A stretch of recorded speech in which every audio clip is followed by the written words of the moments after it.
Assalamualaikum warahmatullahi wabarakatuh. Selamat pagi kepada Pak Dian selaku dosen pengampu mata kuliah Rekayasa Perangkat Lunak dan juga teman-teman sekalian. Kami kelompok 7 akan membahas mengenai SQA Documentation atau dokumentasi Software Quality Assurance.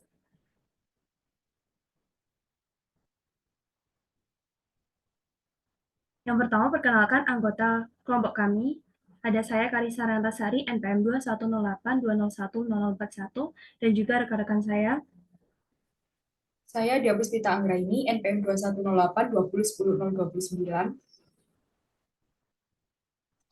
Saya Audi Fitri Aryani, NPM 21082010005.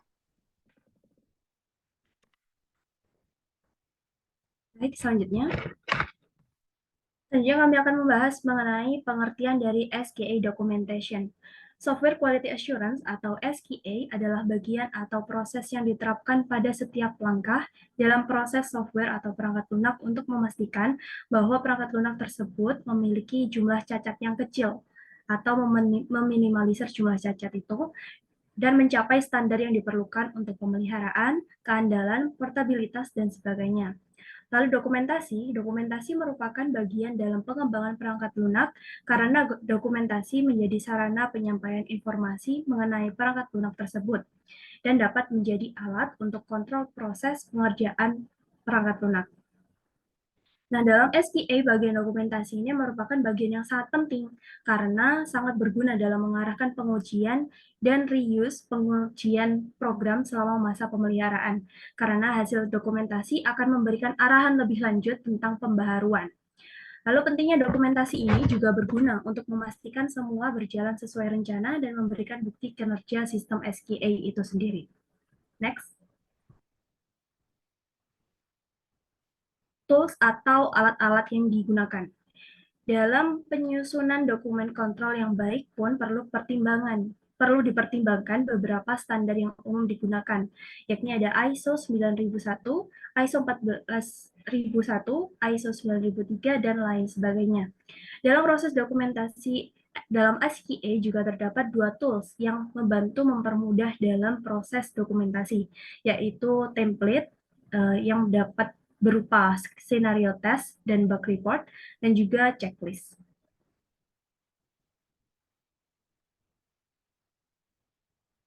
Pembahasan selanjutnya mengenai scenario test atau tes skenario.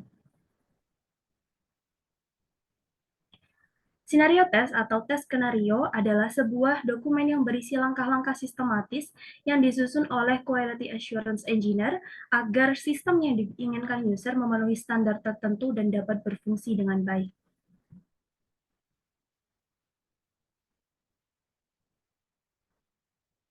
Berikut ada proses pembuatan scenario test. Yang pertama ada user requirement.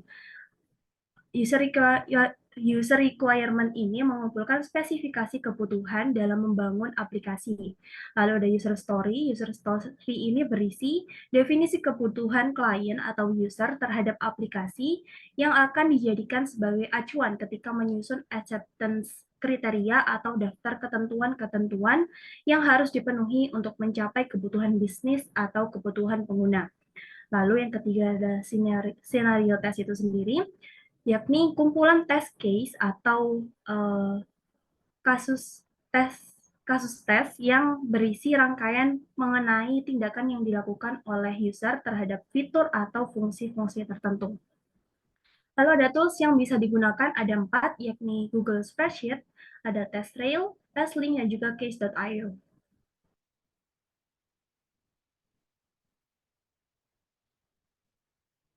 Format pembuatan scenario test.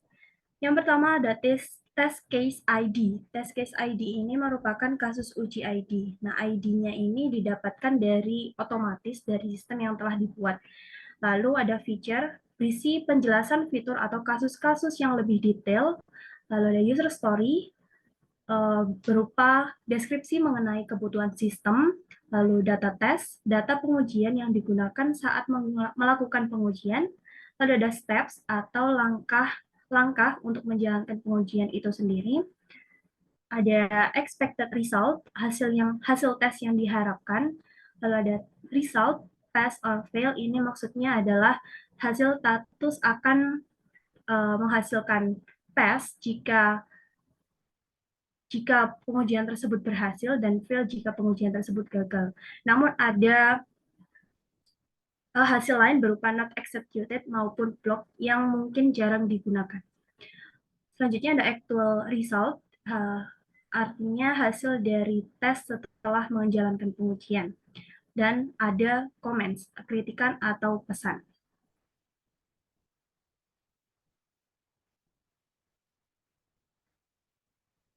Nah, berikut adalah contoh dari scenario test. Nah, di sini bisa kita lihat pada bagian yang pertama, pada tabel yang pertama, maaf. Ini ada fiturnya berupa login.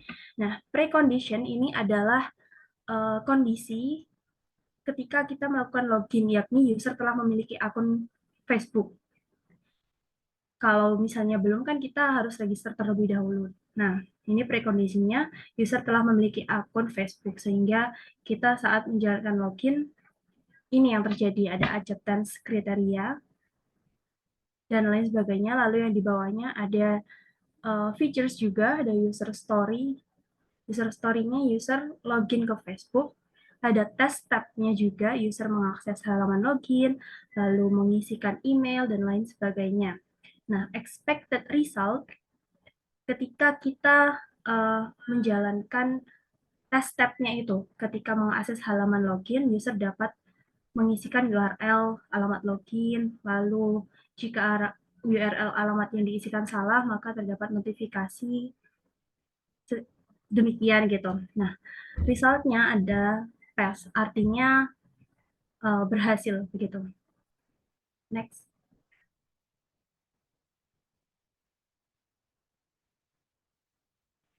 Nah, contoh selanjutnya ini ada sama mungkin, tapi di sini ada expected result-nya dan actual result-nya.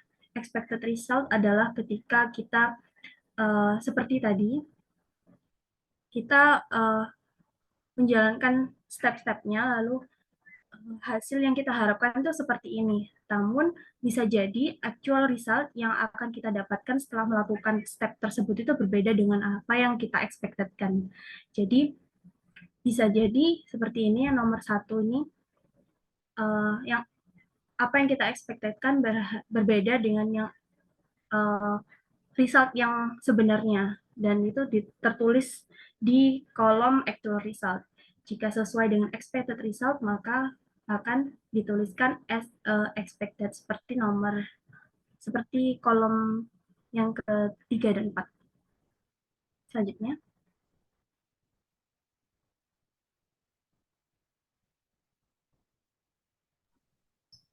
Baik, Selanjutnya apa?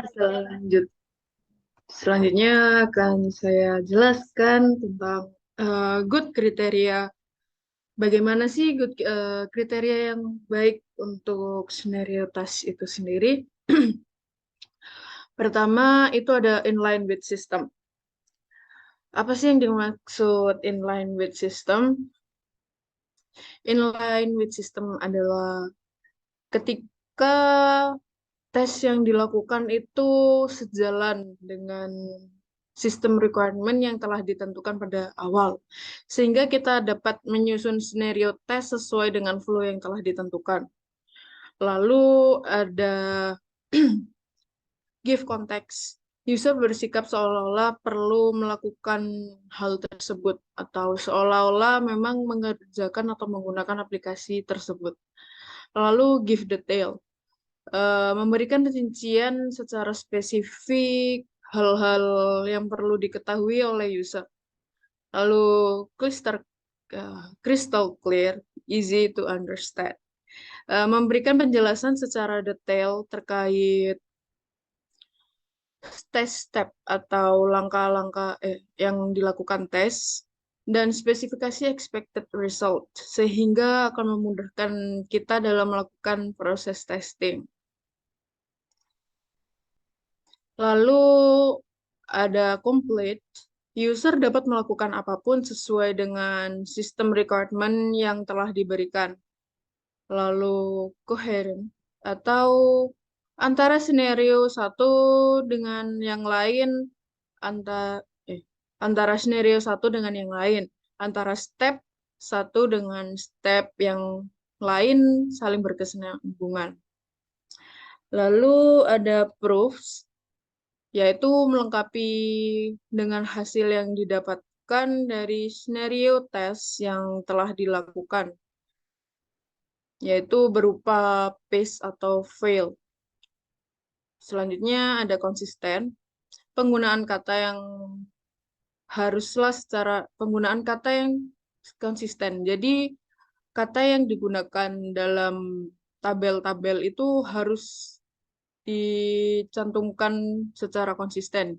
Jika ingin menggunakan kata failed email, maka kata pada tes step selanjutnya atau yang lain harus sesuai dengan kata yang ditulis pada awal.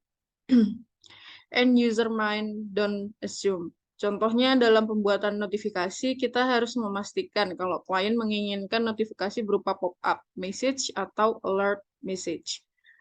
Don't forget cover negative test. Tidak semua step yang dilakukan dalam kondisi positif.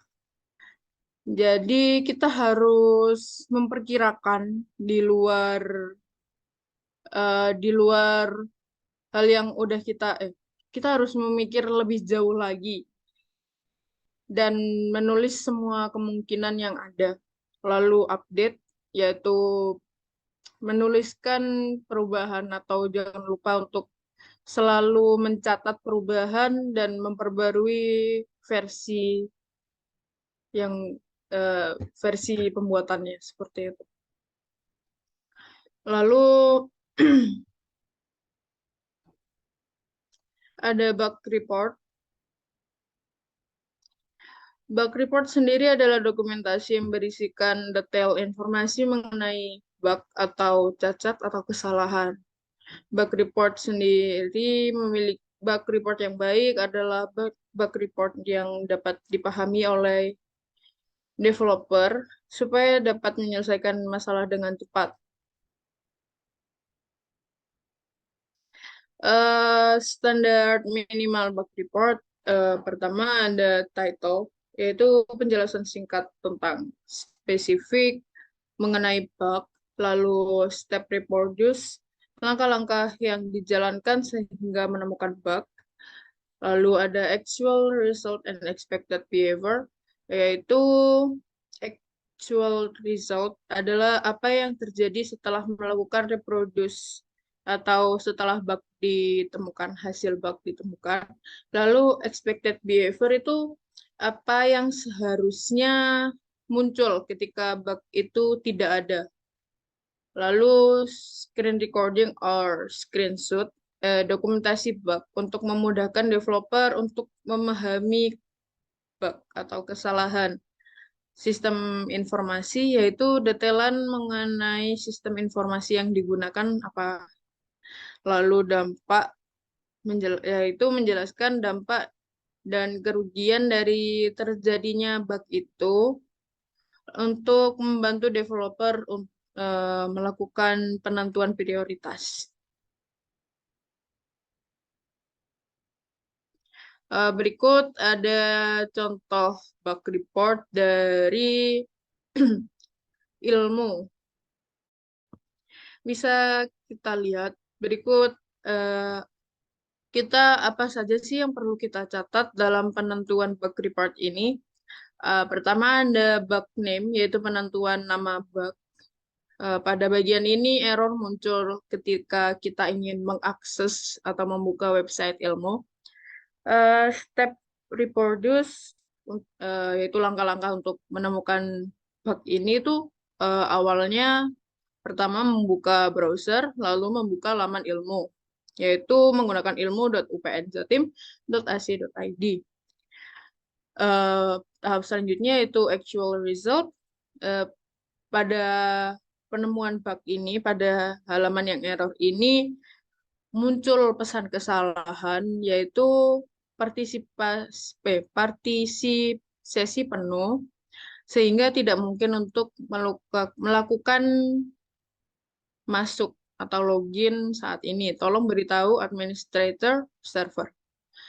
Expected behavior yang seharusnya muncul ketika tidak ada bug adalah membuka laman website ilmu, membuka laman login atau register, dan juga muncul kolom pencarian untuk mata kuliah serta lainnya. Lalu kita juga harus mencantumkan bukti dari bug itu berupa screenshot, seperti contoh di PPT ini. Lalu operating system, website ilmu ini biasanya kita akses menggunakan Android, iOS ataupun menggunakan Windows. Lalu web browser kita menggunakan Chrome, perangkat mobile ataupun desktop. Dan dampak dari bug ini yaitu kita tidak dapat melakukan akses lebih lanjut untuk mengakses laman home. Jadi mahasiswa tidak dapat melakukan pengumpulan tugas serta pengaksesan pada materi perkuliahan.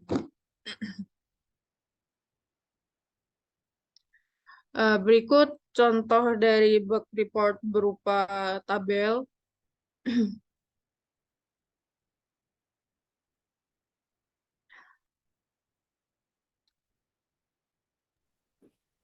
Selanjutnya ada sertifikasi quality assurance. Jadi apa itu ISO? ISO merupakan International Organization for Standardization, yaitu sebuah badan untuk menetapkan standarisasi internasional. Nah, ISO ini beranggotakan para wakil standarisasi nasional dari setiap negara untuk menetapkan standar internasional di bidang industri dan komersial dunia. Nah, ISO ini bertujuan untuk mengukur mutu sebuah organisasi atau perusahaan. Jadi, setiap perusahaan itu tidak diharuskan patuh terhadap ISO, tetapi jika perusahaan mendapatkan sertifikasi ISO, pasti perusahaan tersebut memiliki produk dan produk yang terjamin kualitasnya dan nantinya berpeluang besar untuk memenangkan perdagangan global. Next.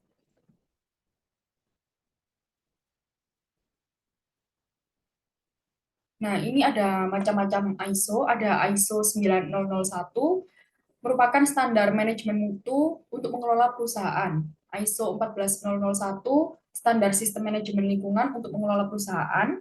ISO 45001, standar sistem manajemen keselamatan dan kesehatan kerja. Untuk ISO 22000, merupakan standar sistem manajemen untuk pengendalian keamanan pangan. Dan ISO 13485, standar sistem manajemen peralatan kesehatan. ISO 27001, standar sistem manajemen keamanan informasi. Dan yang terakhir ada ISO 31000, merupakan standar internasional untuk manajemen risiko. Next.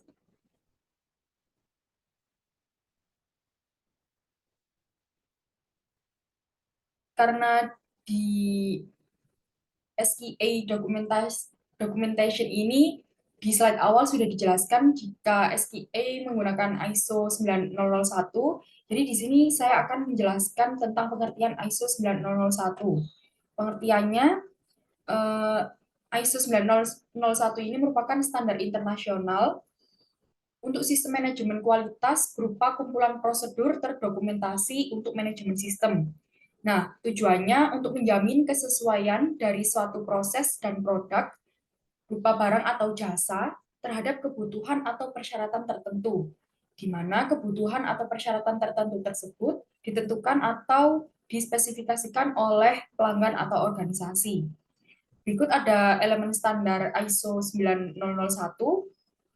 Yang pertama ada sistem manajemen kualitas, yang kedua tanggung jawab manajemen, yang ketiga manajemen sumber daya, yang keempat realisasi produk, yang kelima analisis, pengukuran, dan peningkatan. Next.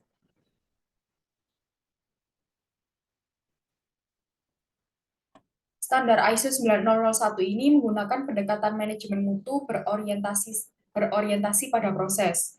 Untuk memastikan tingkat keberhasilannya, manajemen kualitas berorientasi proses, maka ISO 9001-2015 ini membutuhkan penerapan siklus Deming atau PDCA, Plan, do, check, act. Nah, PDCA ini adalah pendekatan dengan 4 tahap berkelanjutan yang biasanya dipakai untuk meningkatkan proses layanan atau produk dalam manajemen proses bisnis. Bisa dilihat ini adalah contoh PDCA yang daerah sebelah kiri merupakan customer requirements atau kebutuhan customer, dan yang sebelah kanan merupakan area customer satisfaction atau kepuasan customer. Next. Nah, untuk prinsip sertifikasi sistem manajemen mutu berdasarkan ISO 9001-2015 ini ada 7 quality management principles. Yang pertama ada customer focus atau fokus pelanggan. Nah, ini memberikan kebutuhan yang mencukupi bahkan melebihi harapan konsumen untuk mencapai kepuasan pelanggan. Yang kedua ada leadership. Leadership ini seorang pemimpin bertanggung jawab untuk melakukan pemberdayaan dengan baik supaya target perusahaan tercapai. Yang ketiga ada engagement of people.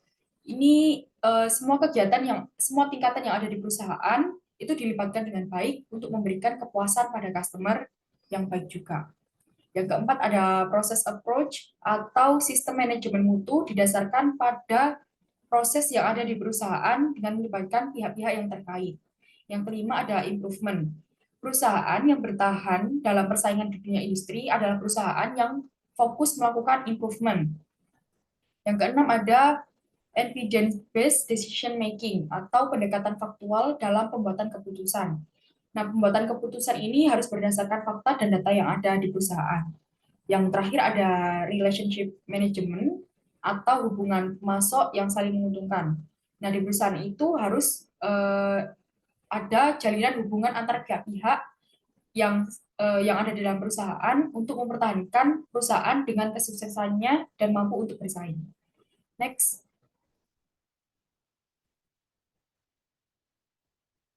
Berikut adalah requirement untuk ISO 9001-2015. Yang pertama ada ruang lingkup, yang kedua ada acuan normatif, yang ketiga ada istilah atau definisi, yang keempat ada konteks organisasi, yang kelima ada kepemimpinan, yang keenam ada perencanaan, kemudian ada dukungan, yang kedelapan ada operasional, yang kesembilan ada evaluasi kinerja, dan yang terakhir ada peningkatan performa. Next.